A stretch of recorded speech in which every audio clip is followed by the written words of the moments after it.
নমস্কাৰ সকলোৱে ইংৰাজী শিকিব এই সিৰিজটোৰ আজি ডে 23 হয় আজি আমি ডে 23 ত শিকিবলৈ যত্ন কৰিম কিছুমান কনজাংচনৰ বিষয়ে যিবোৰ WH ওয়াৰ্ড আমি ইন্টাৰোগেটিভ সেন্টেন্সৰ কাৰণে ব্যৱহাৰ কৰো সেই WH ওয়াৰ্ড খিনি আমি কেনেদৰে কনজাংচন ৰূপে ব্যৱহাৰ কৰিব পাৰো তাৰ বিষয়ে শিকিবলৈ যত্ন কৰিম ভিডিওটো খুব ইন্টাৰেষ্টিং আৰু খুব ইম্পৰ্টেন্ট হয় আপুনি যেতিয়া ইংৰাজী লিখিবলৈ যাব ইংৰাজীত কিবা এটা কথা ক'বলৈ যাব তেনেকুৱা ক্ষেত্ৰত এই WH ওয়াৰ্ডবোৰ সচৰাচৰ আমি কনজাংচন ৰূপে ব্যৱহাৰ কৰিব লগা হয় আজিৰ এই ভিডিওটোত আমি তিনটা কনজাংচনৰ বিষয়ে শিকিম সেই তিনটা কনজাংচন হল হু হুম আৰু when আমি কেনেদৰে বিভিন্ন বাক্যত ব্যৱহাৰ কৰিব পাৰো উইথ এক্সাম্পলৰ সৈতে শিকিম গতিকে ভিডিওটো স্কিপ নকৰাকৈ শেষলৈকে চাওক আৰু আপোনালোকেও এনে ধৰণে বাক্যবোৰ ব্যৱহাৰ কৰিবলৈ যত্ন কৰক সো আহক এতিয়া টপিকটো ডিসকাস কৰো প্ৰথমে চাও আমি when আমি কেনেদৰে বিভিন্ন বাক্যত ব্যৱহাৰ কৰিব পাৰো যেতিয়া আমি ইন্টাৰোগেটিভ সেন্টেন্স এটাত when ব্যৱহাৰ কৰো ই বুজাই কেতিয়া বুলি ক'বলৈ যাওঁতে আমি সদায় ইন্টাৰোগেটিভ সেন্টেন্সত ব্যৱহাৰ কৰো when did you come তুমি কেতিয়া আহিছিলা when will you go তুমি কেতিয়া যাবা এনে ধৰণে আমি ইন্টাৰোগেটিভ সেন্টেন্সত কেতিয়া বুলি প্ৰশ্ন কৰিবলৈ যাওঁতে when ব্যৱহাৰ কৰো যদি আমি এই when two as a conjunction হিচাপে ব্যৱহাৰ কৰিব লগা হয় মই যদি কওঁ মই তেওঁক যেতিয়া দেখিছিলো তেওঁ কান্দি আছিল মই তেওঁক যেতিয়া দেখিছিলো তেওঁ কান্দি আছিল সো এনে ধৰণৰ বাক্যবোৰ যেতিয়া বুলি যেতিয়া বুজাবলৈ যাওঁ এই when টু যেতিয়া আমি কনজাংচন ৰূপে ব্যৱহাৰ কৰিম তেতিয়া এই when টুৰ অৰ্থ ওলাব যেতিয়া আমি যেতিয়া বাক্যবোৰ যেতিয়া বুলি ক'ব লগা হয় তেনেকুৱা ক্ষেত্ৰত আমি when ব্যৱহাৰ কৰিব লাগে আমি কেনেদৰে ব্যৱহাৰ কৰিম দুই তিনটা অসমীয়া সেন্টেন্স লওঁ এই অসমীয়া সেন্টেন্সবোৰ আমি ইংৰাজীলৈ ট্ৰান্সলেট কৰি চাবলৈ যত্ন কৰিম এতিয়া আপোনালোকৰ বাবে তিনটা অসমীয়া বাক্য আছে এই যি তিনটা অসমীয়া বাক্য আছে এই অসমীয়া বাক্যকেইটা আমি যদি অসমীয়াৰ পৰা ইংৰাজীলৈ ট্ৰান্সলেট কৰো এই বাক্যকেইটাত আমি when এজ এ কনজাংচন হিচাপে ব্যৱহাৰ কৰিব লগা হ'ব সো প্ৰথম বাক্যটো চাওক প্ৰথম বাক্যটো কি কৈছে মই নাজানো বুলি কৈছে মই নাজানো তাই মোক কেতিয়া কিতাপখন ঘূৰাই দিছিল এই বাক্যটো চাওক মই নাজানো তাই মোক কেতিয়া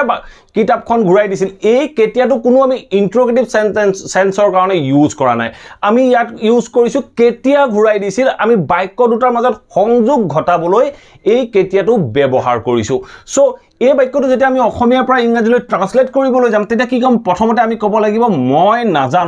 নাজানো বুলি কওঁতে আপুনি কি ক'ব I don't know সো আমি কম I don't know মই নাজানো সো I don't know মানে হল মই নাজানো মই কি নাজানো তাই মোক কেতিয়া কিতাপখন ঘূৰাই দিছিল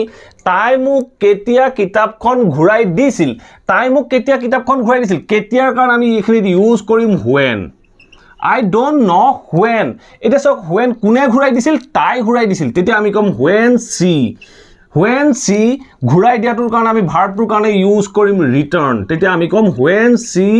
return হোৱাৰ লগে লগে আমি পাষ্টত কৈছো when she returned কেতিয়া তাই ঘূৰাই দিছিল কাক ঘূৰাই দিছিল মোক ঘূৰাই দিছিল তেতিয়া আমি কম when she returned me কি ঘূৰাই দিছিল the book সো আমাৰ সেন্টেন্সটো কমপ্লিট হল আমি কলো যে I don't know when she returned me the book মই নাজানো তাই মোক কেতিয়া কিতাপখন ঘূৰাই দিছিল এই whenৰ পিছৰ অংশটো কেতিয়াও আমি ইন্টাৰোগেটিভ ফৰ্মেটত ৰাখিব নোৱাৰো আমি সদায় এই whenৰ পিছত বা WH ওয়াৰ্ডৰ পিছৰ অংশটো যেটো থাকিব সেই অংশটো আমি সদায় assertive ফৰ্মেটতে ব্যৱহাৰ কৰিব লগা হয় এটা সক নেক্সট এক্সাম্পলটো কি কৈছে তুমি জানানে এই বাক্যটো চাওক তুমি জানানে এই বাক্যৰ অংশটো আমি ইন্টাৰোগেটিভত কৈছো এই তুমি জানানে এইখিনি লৈকে হ'ব ইন্টাৰোগেটিভ সেন্টেন্স আমি কৈছো যে তুমি জানানে তাই কেতিয়া তাৰ প্ৰপ'জেলটো বা প্ৰস্তাৱটো গ্ৰহণ কৰিছিল এই বাক্যটো চাওক তুমি জানানে তাই কেতিয়া তাৰ প্ৰপ'জেলটো গ্ৰহণ কৰিছিল এই প্ৰথমৰ অংশটোহে কেৱল ইন্টাৰোগেটিভত আছে পিছৰ অংশটো ইন্টাৰোগেটিভত নাই তাই কেতিয়া গ্ৰহণ কৰিছিল হেতু ইন্টাৰোগেটিভত আমি ক'ব নোৱাৰো গতিকে আমি প্ৰথমৰ অংশটোহে আমি প্ৰথমতে ইন্টাৰোগেটিভত কম তুমি জানানে বুলি কওঁতে আমি কম do you know তুমি জানানে do you know তুমি জানানে তাৰ পিছত কি কৈছে তুমি জানানে তাই তাৰ প্ৰপ'জেলটো কেতিয়া গ্ৰহণ কৰিছিল কেতিয়া একচেপ্ট কৰিছিল do you know তাৰ পিছত আমাক লাগিব WH word to when কোনে গ্ৰহণ কৰিছিল তাই গ্ৰহণ কৰিছিল তেতিয়া আমি কম when she গ্ৰহণ কৰাৰ কাৰণে আমি ভাৰ্ব ক'ব পাৰো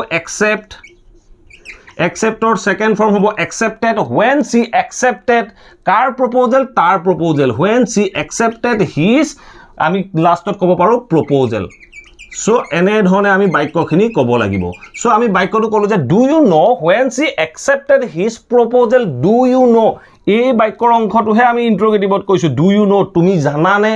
তাই তেখেতৰ প্ৰপ'জেলটো কেতিয়া একচেপ্ট কৰিছিল do you know when she accepted his proposal লাষ্টত ইন্ট্ৰোগেশ্যন মাৰ্ক দিবলৈ নাপাহৰিব সো এতিয়া চাওঁ আমি লাষ্ট এক্সাম্পলটো কি কৈছে মই তাইক পাৰ্কত দেখিছিলো যেতিয়া তাই এজন লৰাৰ লগত কথা পাতি আছিল এই বাক্যটো চাওক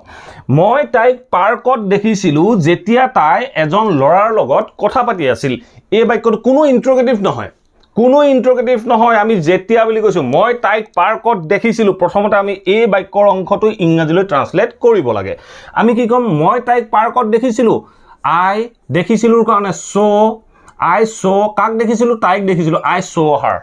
I saw her মই তাইক দেখিছিলো কোত দেখিছিলো পাৰ্কত in park I saw her in park মই তাইক পাৰ্কত দেখিছিলো I saw her in park মই তাইক পাৰ্কত দেখিছিলো কেতিয়া দেখিছিলো যেতিয়া বুলি কওঁতে আমি কম when যেতিয়া তাই কি কৰি আছিল যেতিয়া তাই এজন লৰাৰ লগত কথা পাতি আছিল কোনে কথা পাতি আছিল তাই when she past continuous তেতিয়া আমি কম was when she was verb continuous form আমি কম talking when she was talking যেতিয়া তাই কথা পাতি আছিল I saw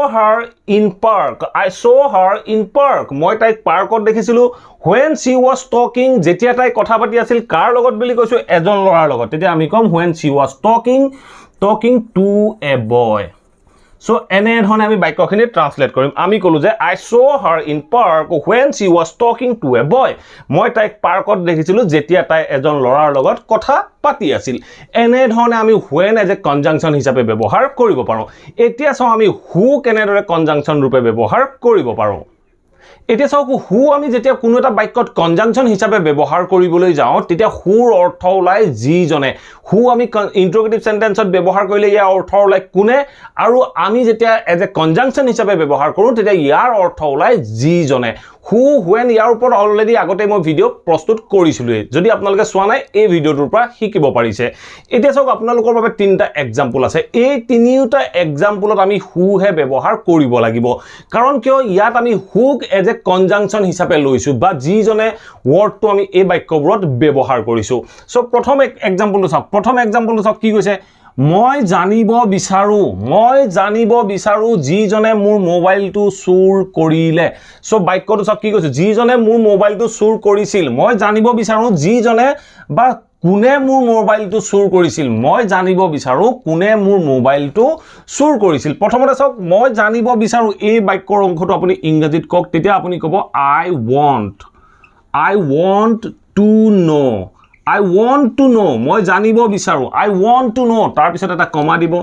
তাৰ পিছত চাওক কি কৈছে কোনে মোৰ মোবাইলটো চুৰ কৰিলে বা কোনে বা যিজনে বুলি কওঁতে আমি ব্যৱহাৰ কৰিম I want to know who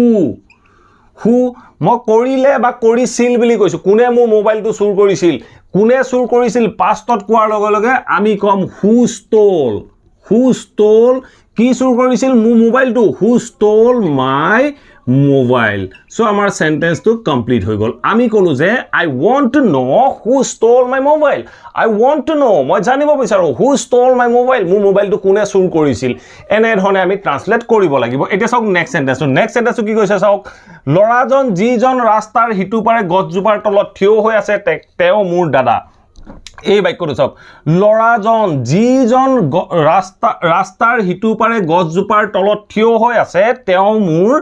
দাদা এই বাক্যটো যেতিয়া আমি ট্ৰান্সলেট কৰিবলৈ যাওঁ এই বাক্যটো যেতিয়া আমি ট্ৰান্সলেট কৰিব লগা হয় তেতিয়া আমি কি কম প্ৰথমতে আমি কম লৰাজন যিজন ৰাস্তাৰ হিটু পাৰে গছজোপাৰ তলত থিয় হৈ আছে এই বাক্যটো আমি প্ৰথমতে ট্ৰান্সলেট কৰিব লাগিব প্ৰথমতে আছে চাওক লৰাজনৰ বিষয়ে আমি ক'বলৈ যাওঁতে আমি কম দা বয় এই দা বয়টোৰ বিষয়ে অলপ এক্সট্ৰা ইনফৰমেশন দিছে যিজন বা বাক্যটো চাওক যিজন ৰাস্তাৰ হিটু পাৰে গছজোপাৰ তলত থিয় হৈ আছে এই এক্সট্ৰা লৰাজনৰ বিষয়ে অলপ এক্সট্ৰা ইনফৰমেশন দিছে এই দা বয়ৰ এক্সট্ৰা ইনফৰমেশন খিনি আমি এটা সংযোগ কৰিম দা বয় তেতিয়া থিয় হৈ আছে ন হু যিজন হু থিয় হৈ আছে প্ৰেজেন্ট কন্টিনিউয়াস তেতিয়া আমি কম হু ইজ থিয় হৈ থকাটো কোৱা হয় স্ট্যান্ডিং হু ইজ স্ট্যান্ডিং যিজন থিয় হৈ আছে Who is standing? কোট থিয় হৈ আছে গছজোপাৰ তলত who is the boy who is standing ল'ৰাজন যিজন থিয় হৈ আছে কোট থিয় হৈ আছে গছজোপাৰ তলত বুলি কওঁতে আমি come under the tree The boy who is standing under the tree ল'ৰাজন যিজন গছজোপাৰ তলত থিয় হৈ আছে তাৰ পিছত কি কৈছে গছজোপা ক'ত আছে ৰাস্তাৰ হিটো পাৰে বুলি কওঁতে আমি ক'ব পাৰো across the road এনে ধৰণে আমি বাক্যটো ফৰ্ম কৰিব লাগিব আমি ক'লো যে the boy who is standing under the tree across the road ৰাস্তাটোৰ হিটো পাৰে থকা গছজোপাৰ তলত যিজন থিয় হৈ আছে তেওঁ কোন হয় is my brother is my brother teo mur dada brother hole ekhinit elder to lagibo elder brother he is my elder brother so amar complete sentence to hold the boy who is standing under the tree across the road is my brother so baikote ki kase the boy who is standing under the tree lorajon jijon gojupar tolot thio hoy ase across the road rasta tur hitu pare is my brother so ei the boy pora and across the road ইয়াৰ লকে এইটো এই গুটেই বাক্যটোৱে as a subject হিচাপে কাম কৰিলে তাৰ পিছত সাবজেক্টৰ পিছত আমি যেটো বি ভাৰ্ব বা ভাৰ্ব লাগে এই ভাৰ্বটো ইউজ কৰিলো তাৰ পিছত আমি অবজেক্টটো ইউজ কৰিছো সো এতিয়া চাও আমি নেক্সট সেন্টেন্স এইবিলাক ক্লোজৰ ভিতৰত পৰে কম্পাউন্ড সেন্টেন্স কমপ্লেক্স সেন্টেন্সৰ ভিতৰত পৰে সো কম্পাউন্ড সেন্টেন্স কমপ্লেক্স সেন্টেন্সৰ ওপৰত মই ডিটেইলছ ভিডিও আনিম আপোনালোকক যদি হুনকালে লাগে তেতিয়া ইয়েস টাইপ কৰক মই যিমান পাৰো হুনকালে আপোনালোকৰ বাবে কম্পাউন্ড সেন্টেন্স complex sentence আনিবলৈ যত্ন কৰিম এটা সব হুৰ লাস্ট এক্সাম্পল কি কৈছে পুলিশে হেই লৰাজনক আটক কৰিব এই বাক্যটো সব কি কৈছে পুলিশে হেই লৰাজনক আটক কৰিব যিজনে ছোৱালীজনীক অপদস্থ কৰিছিল এই বাক্যটো সব সৰি কৰিলে মই প্ৰেজেন্ট পাৰফেক্টত কৈছো পুলিশে হেই লৰাজনক আটক কৰিব যিজনে ছোৱালীজনীক অপদস্থ কৰিলে এটা সব পুলিশে আটক কৰিব এটো ফিউচাৰ টেন্সৰ বাক্য তেতিয়া আমি কি কম পুলিশ to subject হয় police will arrest কাক arrest কৰিব লৰাজনক police will arrest the boy নিৰ্দিষ্ট লৰাজনক কৈছো আমি হেই লৰাজনক arrest কৰিব police will arrest the boy পুলিশে হেই লৰাজনক arrest কৰিব যিজনে ছোৱালীজনীক অপদস্থ কৰিলে যিজনে বুলি কোৱাৰ লগে লগে আমি ইউজ কৰিম who কৰিলে বুলি কোতে প্ৰেজেন্ট পাৰফেক্ট আপোনালোকে প্ৰেজেন্ট পাৰফেক্টত বাক্যটো ক'ব পাৰে who has অপদস্থ কৰাৰ কাৰণে আমি এটা ওয়াৰ্ড ইউজ কৰিব পাৰো abused who has abused so আমি এই abuser থাৰ্ড ফৰ্ম ইউজ কৰিছো আমি কৈছো who has abused কাক অপদস্থ কৰিলে ছোৱালীজনীক the girl so আমাৰ সেন্টেন্সটো কমপ্লিট হৈ গল আমি কলো যে police will arrest the boy who has abused the girl police will arrest the boy police hey লৰাজনক arrest কৰিব who has abused the girl যিজনে ছোৱালীজনীক অপদস্থ কৰিলে এতিয়া চাও আমি হুম আমি কেনেদৰে বাক্যত ব্যৱহাৰ কৰিব পাৰো যেতিয়া আমি হুম এজ এ কনজাংকশন হিচাপে ব্যৱহাৰ কৰো ইয়াৰ অৰ্থ ওলাই যাক আমি হু ব্যৱহাৰ কৰিছিলো যাৰ অৰ্থ ওলাইছিল যিজনে যিটোৱে আমি যদি হুম ব্যৱহাৰ কৰো ইয়াৰ অৰ্থ ওলাব যাক বুলি যেতিয়া আমি ক'ব লগা হয় ধৰক আমি যদি ইন্টাৰোগেটিভ সেন্টেন্সত হুম ব্যৱহাৰ কৰো ইয়াৰ অৰ্থ হয় কাক আৰু আমি যেতিয়া as a conjunction হিচাপে ব্যৱহাৰ কৰিম ইয়াৰ অৰ্থ ওলাব যাক সো আপোনালোকৰ বাবে তিনটা সেন্টেন্স আছে এই তিনটা সেন্টেন্সত আমি হুম ব্যৱহাৰ কৰিব লাগিব সো প্ৰথম বাক্যটো কি কৈছে মই হেই ছোৱালীজনীক চিনি পাও এই বাক্যটো সব কি কৈছে মই হেই ছোৱালীজনীক চিনি পাও নিৰ্দিষ্ট এজনী ছোৱালীৰ কথা কৈছো মই হেই ছোৱালীজনীক চিনি পাও যাক তুমি যোৱাকালি পাৰ্কত লগ পাইছিলা এই বাক্যটো চাওক মই হেই ছোৱালীজনীক চিনি পাও যাক তুমি যোৱাকালি পাৰ্কত লগ পাইছিলা ধৰক আপুনি যোৱাকালি কোনবা এজনী ছোৱালীক পাৰ্কত লগ পাইছিলে মই কৈছো যে আপুনি যোৱাকালি যিজনী ছোৱালীক পাৰ্কত লগ পাইছিলে হেই ছোৱালীজনীক মই চিনি পাও সো এটা চাওক প্ৰথমতে আমি ক'ব লাগিব মই হেই ছোৱালীজনীক চিনি পাও তেতিয়া আমি কি ক'ম I know কাক চিনি পাও মই চিনি পাও কাক চিনি পাও I know the girl মই হেই ছোৱালীজনীক চিনি পাও নিৰ্দিষ্টকে কৈছো মই গটিকে মই কৈছো I know the girl মই হেই ছোৱালীজনীক চিনি পাও যাক তুমি যোৱাকালি পাৰ্কত লগ পাইছিলা যাক বুলি কওঁতে আমি কম whom যাক বুলি কলো যাক তুমি লগ পাইছিলা whom you met লগ পাইছিলা বুলি কোনটা পাস হৈ গল পাস হোৱাৰ লগে লগে আমি ভাৰ্বৰ সেকেন্ড ফৰ্ম ইউজ কৰিলো আমি কলো যে whom you met কোত লগ পাইছিলা in park whom you met in park whom you met in park কেতিয়া যোৱাকালি তেতিয়া আমি কম yesterday so আমাৰ sentence টো complete হৈ গল আমি কলো যে I know the girl মই হেই ছোৱালীজনীক চিনি পাওঁ whom you met in park yesterday যাক তুমি যোৱাকালি পাৰ্কত লগ পাইছিলা ঠিক আছে নেক্সট এক্সাম্পল চাওক নেক্সট এক্সাম্পলটো কি কৈছে এজনী ছোৱালী আমাৰ ঘৰলৈ আহিছিল এই বাক্যটো চাওক আমাৰ ঘৰলৈ এজনী ছোৱালী আহিছিল বা এজনী ছোৱালী আমাৰ ঘৰলৈ আহিছিল যাৰ লগত তুমি সদায় কলেজলৈ গৈছিলা এই বাক্যটো চাওক কি কৈছে আমাৰ ঘৰলৈ এজনী ছোৱালী আহিছিল মই বাক্যটো অকমান উল্টা হৈ গল এজনী ছোৱালী আমাৰ ঘৰলৈ আহিছিল বুলি কলো বা আমাৰ ঘৰলৈ এজনী ছোৱালী আহিছিল একেটা অৰ্থই এজনী ছোৱালী আমাৰ ঘৰলৈ আহিছিল যাৰ লগত তুমি সদায় কলেজলৈ গৈছিলা যাৰ লগত বুলি কৈছো যাৰ লগত গৈছিলা পাষ্টত কৈছো যাৰ লগত বুলি কোৱাৰ লগে লগে আমি কাৰোবাৰ লগত বুলি কোৱাৰ লগে লগে আমি ব্যৱহাৰ কৰিব লাগিব with whom সো আমি এই বাক্যটোত ব্যৱহাৰ কৰিম with whom তেতিয়া আমি কি কম এজনী ছোৱালী আমাৰ ঘৰলৈ আহিছিল তেতিয়া আমি ক'ব পাৰো a girl আহিছিল past tense তেতিয়া আমি কম a girl came কলৈ আহিছিল to আমাৰ ঘৰলৈ our home so আমাৰ first sentence টো complete হৈছে আমি কৈছো যে a girl came to our home এজনী ছোৱালী আমাৰ ঘৰলৈ আহিছিল যাৰ লগত বুলি কৈ দিয়াৰ লগে লগে আমি কম with whom যাৰ লগত with whom এটা সব বাক্যটো কি আছে যাৰ লগত তুমি সদায় কলেজলৈ গৈছিলা যাৰ লগত তুমি সদায় কলেজলৈ গৈছিলা with whom যাৰ লগত তুমি গৈছিলা বুলি কওঁতে আমি ক'ব লাগিব you used to আমি ক'ব পাৰো you used to go আমি ক'ব পাৰো বা অন্যথা আমি went to ক'ব পাৰো সো এই দুটা ভিতৰত আপোনালোকে যিকোনো এটা ইউজ কৰিব পাৰে you used to go বা you went to college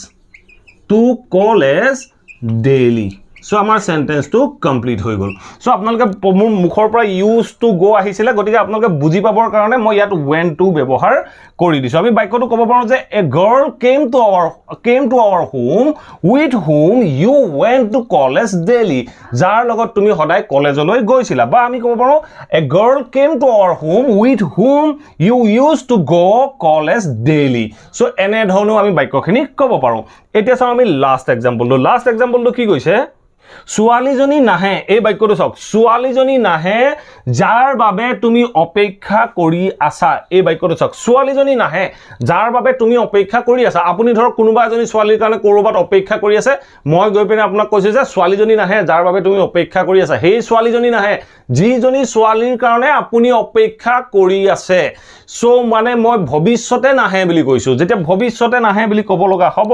তেতিয়া আপুনি কি ক'ব ছোৱালীজনী নাহে তেতিয়া আপুনি ক'ব লাগিব the girl লগত ভৱিষ্যত কালত ইউজ হ'ব will নাহে বুলি কওঁতে নেগেটিভ will not ভাৰ্বটো হ'ব come so আমি কলো the girl will not come but the girl won't come ছোৱালীজনী নাহে যাৰ কাৰণে বুলি কওঁতে আমি যাৰ কাৰণে আমি whom ইউজ কৰো যাৰ লগত কাৰণে আছে কাৰণে থকাৰ লগে লগে আপুনি ব্যৱহাৰ কৰিব লাগিব for whom যাৰ কাৰণে for whom তুমি অপেক্ষা কৰি আছা তুমি অপেক্ষা কৰি থকাটো you are for whom you are waiting so আমাৰ sentence টো complete হৈ গল so আপোনালোকে হয়তো একেবাৰে তললে হয়তো দেখাত অকমান অসুবিধা হ'ব পাৰে আপোনালোকে মোক নিশ্চয় শুনিব পাৰিছে so আমি বাক্যটো কলো যে the girl will not come for whom you are waiting the girl will not come ছোৱালীজনী নাহে for whom you are waiting যাৰ কাৰণে তুমি অপেক্ষা কৰি আছা এই for to বা এই with to আমি বাক্যৰ হেখটো ক'ব পাৰো আমি বাক্যটো এনেকৈও ক'ব পাৰো the girl will not come whom you are waiting for এনে ধৰণে আমি for to লাষ্টটো ব্যৱহাৰ বা বাক্যটোৰ হেখটো